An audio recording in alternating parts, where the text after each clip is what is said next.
welcome to the Love and Meaning podcast. I am your host, Christelle Robinson Tiedemann. I am a life coach and a human design leader. And what I do is all about nurturing the evolved self through radical self-responsibility, compassion, and self-discovery. On the Love and Meaning podcast, I share my personal experiences and my life lessons through my own self-discovery. And I share my contemplations that really deepen our personal evolution.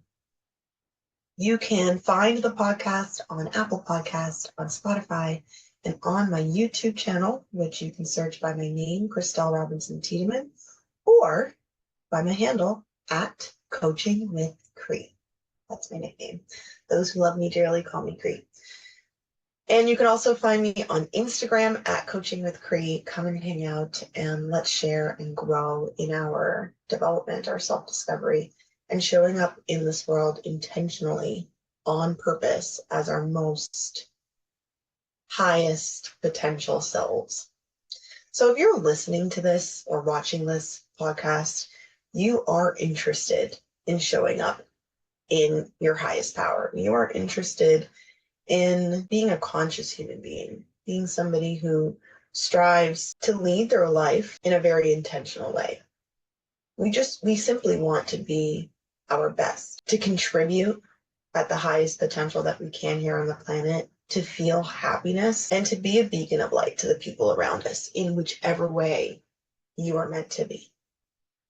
And so what I want to talk about today are three very common, seemingly innocuous to a certain degree behaviors, things that we engage in on a regular basis that if we really want to show up in our highest potentiality, we need to cut it out. And this is for me, and as well as this is for you. This has been very meaningful and impactful to me, so I know that this is going to hit home for a lot of other people. We're really going to self-reflect today, listen with an open heart, and recognize how easy it is for us to slip into these three things that are actually major stalling tactics. They are major blocks to showing up as our highest selves. So these three sneaky buggers that I want to talk about today are worrying, berating the self-berating, and needing to understand. Worrying, berating yourself, and needing to understand. These are three things that I am choosing at this time in my life to be very conscious of when I fall into it, because they are distractions. They are distractions from our truth, and they are distractions from stepping into our power, showing up. So basically what it comes down to is we are going to be avoiding it. We find ourselves worrying, overthinking a lot about something. If we find ourselves really beating ourselves up, you made a mistake and you're really giving it to yourself and you're letting yourself know that you could have done better and the way that you did that was wrong and you made a huge mistake, and you're really giving it to yourself. In terms, it seems like it can be interpreted like you're really taking responsibility, right? And you're being honest with yourself. But we're going to get to the core of where the subconscious is actually tricking us. So if you're really, berating yourself and letting yourself know that you could have done better. And when we're very much stuck or so hyper-focused in figuring out the why of something. Why did this happen? Why did this happen? Why did this happen? I promise you, what I've discovered for myself is that I am avoiding moving forward, or I'm avoiding feeling something even deeper, even scarier, or potentially more uncomfortable. So I'm settling for the discomfort of the worry, the discomfort of the self-berating, and the discomfort of confusion, needing to know why. So let's get into it. So I'm at a stage in my life where I'm ready to get shit done, okay? I'm ready to move. I'm trying new things, big things. I don't have the time to be stuck. This is not a time to be stuck. And so I'm really getting real with myself and reflecting and analyzing. And I have completely accepted that the thing that sabotages me the most is me. I think that a lot of people will resonate with that if we really sit and be honest with ourselves. We are our greatest sabotagers. So at this no-nonsense stage of my life, I'm not letting anything hold me back. This is beneficial to anybody at any stage of life, not just if you're an entrepreneur, not just if you're, doing some sort of creative endeavor, but this actually could have been helpful to me at any stage of my life to know. So whatever it is that you do, whatever stage of your life that you're in, I want you to listen to this with an open heart and really reflect and see where it hits home. So I'm ready to be no nonsense. There are certain things that our subconscious does that keeps us in a familiar place because familiar feels safe. I've talked about this many a time, that safety to our nervous system, safety to our subconscious is not necessarily actually safety. It is simply what's known. It's simply what's familiar. So the unknown feels unsafe to our nervous system, and it feels unsafe to our subconscious. So it's only trying to protect it. Our brains are designed for survival. They are not designed for happiness. Okay? For us to live a happiness-forward life, for us to live a creative, fully expressed life, we have to expand beyond simply our brains. We have to tap into our consciousness. This is where you are making a conscious choice to override your programming. So when I find myself worrying and overthinking something, which is so easy to do, I worried and overthought starting an Instagram page because I'm not a social media person. I'm using air quotes for those who aren't watching this. I overthought and worried about starting a podcast because I'm not tech savvy. I don't know what I'm doing. There's so much unknowns. I'm not sure anyone wants to hear what I have to say. There's so much there, there's so many technicalities, blah, blah, blah. I can think and worry, install for as long as forever. I have done this for anything that has been a stretch outside of what is easily comes to me, or what is something that seems very known to me. Anything that stretches me outside of my comfort zone, I can find myself worrying and overthinking. Well, what I have realized is when I'm doing that, my subconscious actually feels a sense of comfort because I don't actually move forward into the scary and unknown space. So if you're sitting and worrying and overthinking and overplanning, you're not moving.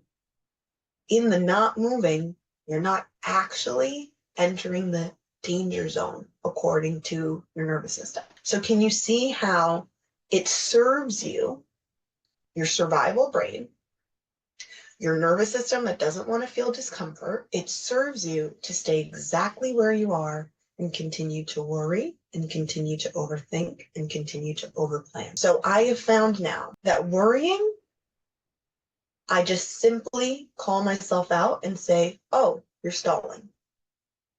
You're stalling. Why am I stalling? Because I feel scared. I feel scared to do something that I don't know. I feel uncomfortable to make a mistake. I feel afraid of failing.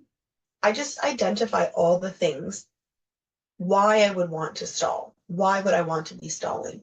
Sometimes, I've done this before, I've checked in with myself when I find myself stalling, and I've actually figured out that I don't want to do the thing. And not just like, and I'm afraid to do it. I actually genuinely don't want to do it. So I'm wasting time focusing and worrying. I'm wasting mental energy, which is energy. Mental energy is physical energy to me. Energy is energy. It's fuel, and I need it. I have a lot of things that I want to get done. I have big dreams. I don't have time to be wasting energy on anything. I have a multifaceted life. I have my business. I have my job. I have my husband. We're planning on moving. Like, I have a whole bunch of things going on in my life. I have friendships. I do not have energy to waste. So if I'm sitting there and worrying and worrying and worrying and overthinking, and I stop myself and I say, what's actually going on? What is it that you're stalling from? Ha ha ha, I see you. No judges, right? I'm not mad at my brain for trying to protect me. I'm not mad at my survival mechanism working. That would make zero sense, okay? I'm not mad at you. I see you. So what is it that you are saving me from? What are you protecting me from? So if it's that I'm afraid because it's a big change and it's something new, I get to soothe myself in that moment. That is a time to go in and soothe my inner child, soothe myself, encourage myself, use my realistic, I don't just want to call it positive self-talk, but real self-talk, where I actually think about everything that I've accomplished before in my life. Every time I've ever done something new, it was scary and I did it anyways, and how I came out on top on the other side, expanded on the other side, learned something, connected with people, whatever it is. Use real conversation with myself to get myself into a mode of acknowledging, not pretending I'm not afraid, acknowledging that I'm afraid, and then taking my personal power and moving forward anyways. Being brave, stepping into that and soothing myself, giving myself what I need to be able to do it. That can just be sometimes emotional processing. That can be actual supports. You know, like I have my coach as a support. I have my accountability partner as a support. I have my husband as a support. I mean, he's an accountability partner and a coach sometimes, and sometimes just someone that says, you're the shit, like, you got this, give me a freaking break, remember when blah blah blah? Oh yeah, I'm the shit. And then I go forward and do it, stepping into my supports to help me to move forward. Or sometimes I go in and I ask myself, what are you protecting yourself from? And I'm protecting myself from not wanting to freaking do the thing. And so then I say, this is energy that I'm not willing to waste. So I'm either going to not do it, drop it. It's not important. Where did I find myself trapped in an I have to? Where have I overcommitted? Where have I betrayed my boundaries? What is it that I can adjust that gets me out of doing this thing? Did I create a scenario where I feel like I have to, but I don't have to? Or I delegate, right? Or if it's something that I do need to do, I do find it is something that I actually have to get done. This is when, again, I will step into my personal power and I will find a way to make it fun if it's something that seems really not fun, like your taxes or something like that. I mean, that's not necessarily a great example because I do outsource my taxes. But for some people, it's like, okay, I can't afford to outsource my taxes. I have to get it done. Find a way to make it interesting. Do it with your partner. Make a let's do our taxes group with your friends. Sometimes just simply putting it in my calendar and just being like, from this hour, I'm committed to doing this, and just get it done. Just tap into personal power. And sometimes circumstantial power by, doing it with friends or whatever it is, to get that thing done and acknowledge that it is a thing that I don't necessarily want to do, but I need to do. And so I'm choosing to appropriately use my time, but get myself out of the subconscious rut. Okay. So where in your life do you find yourself using worry as a cover for either a deeper emotion or to stall and to stop yourself from moving into taking steps into something new, into something scary, into something big? what is it? What is it that you are protecting yourself from by being in the very, in our culture at least, acceptable state of worry? Okay, so that is number one. Okay, number two, berating yourself, self-berating. This one was really subtle for me. When we go into that place of, okay, you tried something and you did it wrong, or you said the wrong thing to a person, or you made a mistake on the job, whatever it is, you humaned, and your response to yourself is to let yourself know how badly you did that, to let yourself know that there are people that it could have been done so much better. There are people that do it better. How could you? You're so bad at that. You're so unskilled. When we go into this place with ourselves, it is actually a strategy to keep yourself right where you are. A lot of times people do the self-berating thinking that if I'm tough on myself, if I let myself know my flaws, I will improve. But actually, what's happening subconsciously is a lot more like this. Do you see how I've self-flagellated? So I don't need you to. I don't need anyone else. I'm avoiding anybody else wronging me, telling me that I'm wrong. I'm avoiding being corrected. I'm avoiding requiring, taking feedback. I do it myself. You see how bad that I recognize that I am. So then you don't have to tell me anymore about how bad I am. Off the hook now. There's a little bit of that going on underneath the surface when there's a need to really let yourself have it and let yourself know where you're wrong. You are also subconsciously telling yourself that this is a deep-seated you problem. If I truly believe that I cannot do something, the likeliness of me doing it is low. So remember when we talked about in the worrying, when I identify that, okay, what am I protecting myself from? And I realize I'm just feeling afraid of doing something totally new and I don't want to fail at it. And so then I have that self-talk that's like, we have done new things before. You are not incapable of trying something new. There might be some bumps along the way, but we figure it out. Look how good you are at figuring things out. It's not that you're perfect at everything, but you're great at figuring things out. You know how to do new things. You know how to do hard things. You know how to do scary things. Look at what you've made it through. Look at what you've survived through. When I have that conversation with myself, this is the opposite. The berating of the self, it actually leaves you in a place of incapability. I'm not good enough.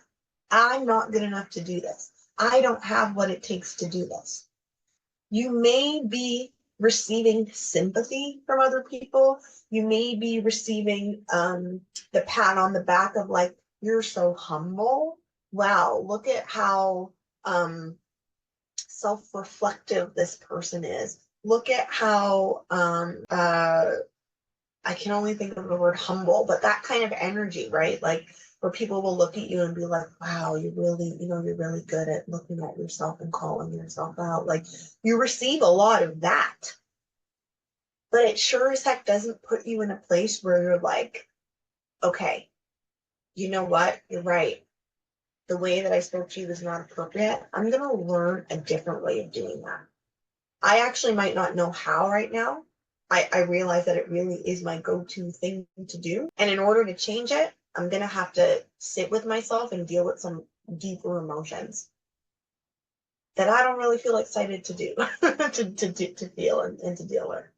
But that's what the work will be. And I'm going to learn a better way of communicating. That's not what's happening. It actually is making an excuse to stay exactly where you are. It's making an excuse to not figure out a new way of doing things. And so really subtly and sneakily, it's a pretty effective stalling tactic. And the thing is that when we don't realize that that's what we're doing, we can get really upset at ourselves that we're not moving forward, and it actually further fuels that cycle. because you don't see yourself changing the thing, and then you berate yourself more. And you don't see yourself changing the thing, and then you berate yourself more. But we have to be able to release. So the part there that we need to release is either the internal or external validation that we get from being really good at letting ourselves have it. Think for yourself.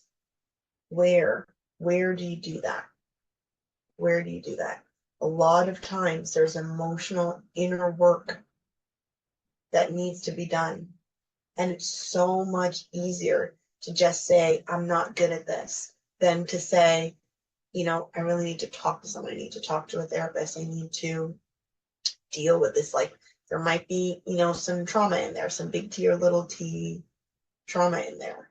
I've seen this plenty of times with clients where it's much easier to kind of say something like, I'm really emotionally stunted in this area. Yeah, I don't know what it is, but I just have, I'm just emotionally stunted in this, and it's terrible. And I wish that I wasn't, like, I just wish that I wasn't like this. But this is what I'm always like, I push people away at this certain stage, or I don't express my emotions. I don't really express my emotions, like deep emotions. I'm not very emotionally self-aware.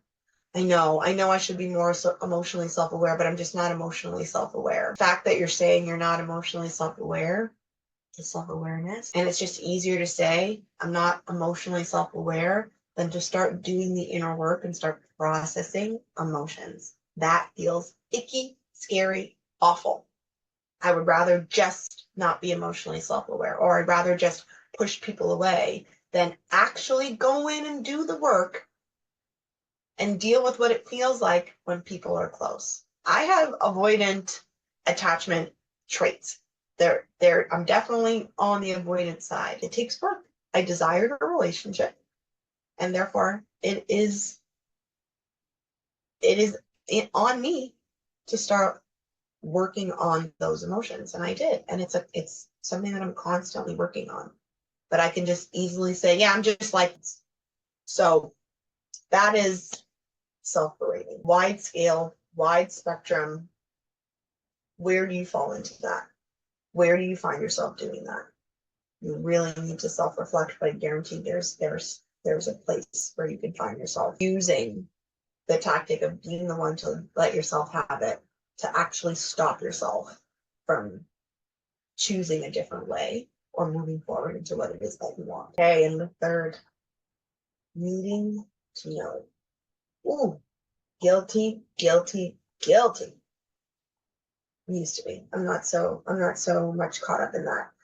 But this one, I don't know. This one might be number one that I encounter the most in others, in clients, in friends. Needing to know, really being stuck on the why. And we all have heard the statement, everything happens for a reason. We've all heard that statement. I do believe that statement, by the way, though what I have come to realize is it's not all that helpful.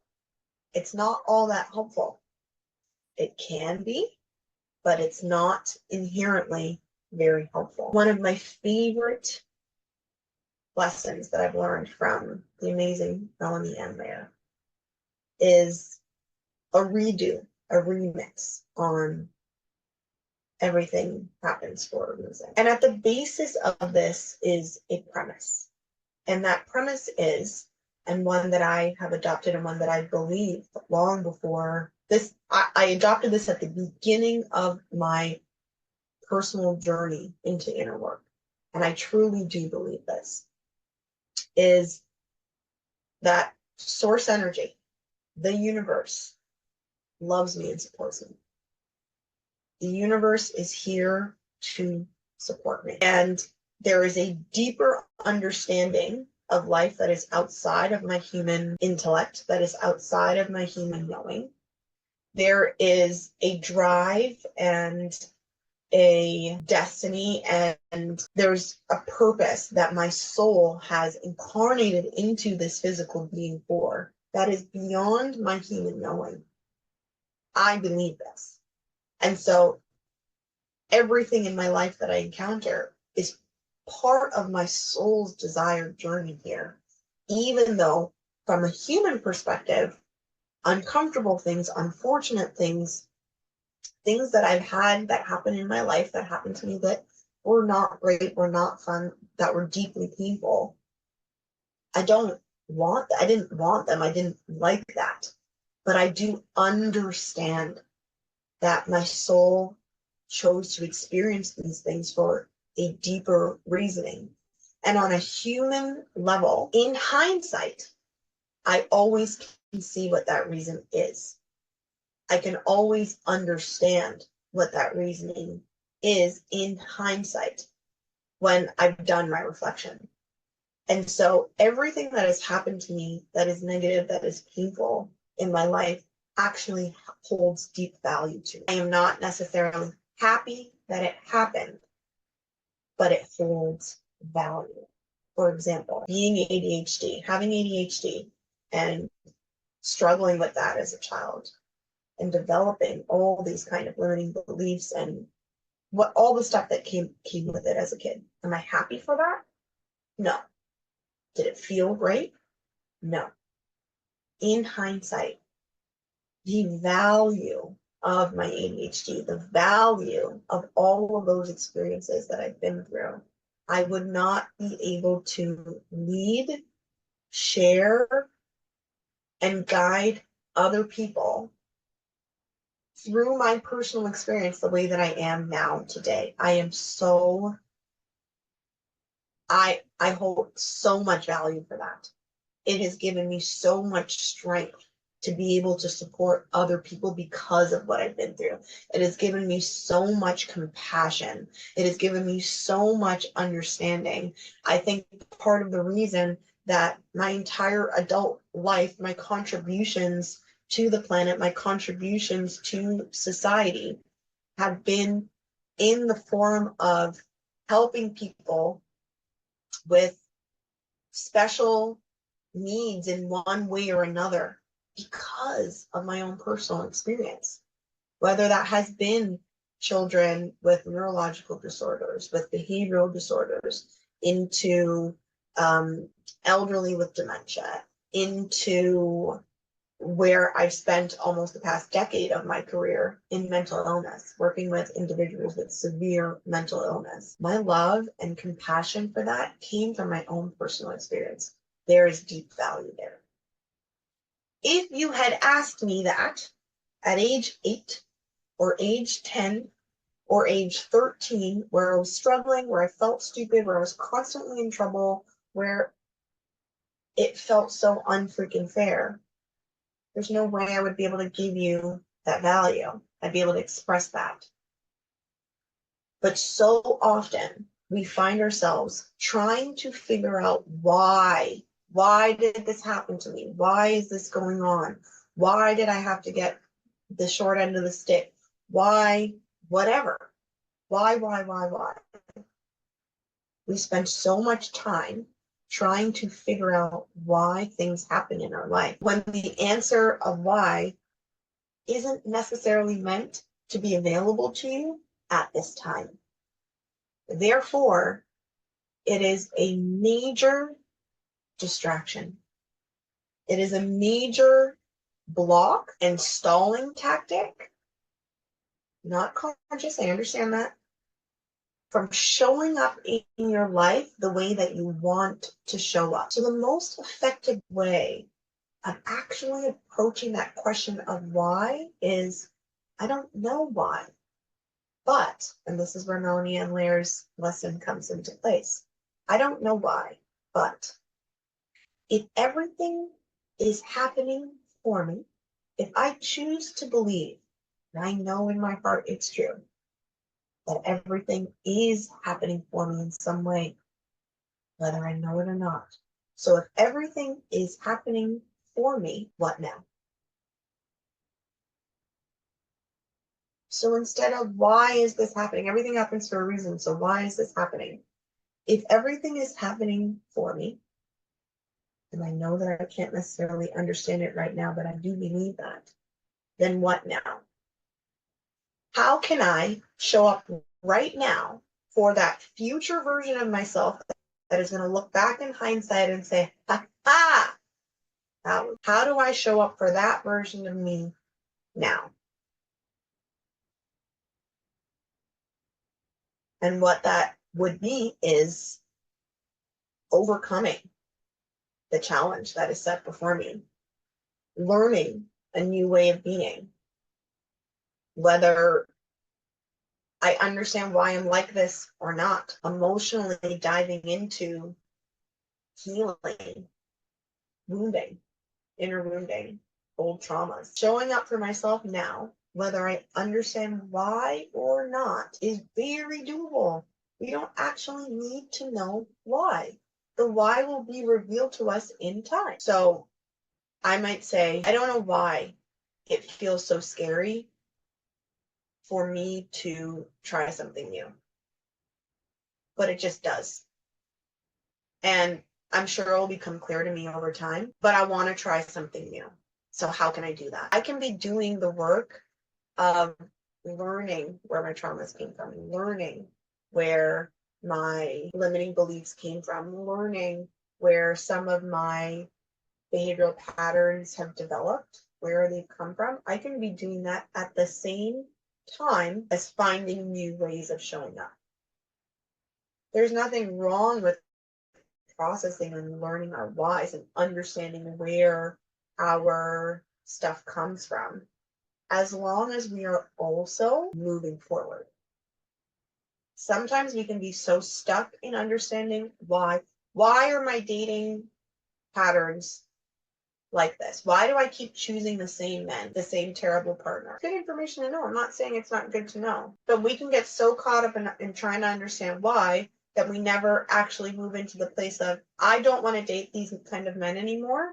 And so I'm going to learn how to date differently. If you want to bet that you're going to access the why as soon as you start doing the work, you will. It's inevitable. But it's not actually necessary to start doing the work. It's actually a much more effective strategy to start working on changing the behavioral pattern in order to learn the why.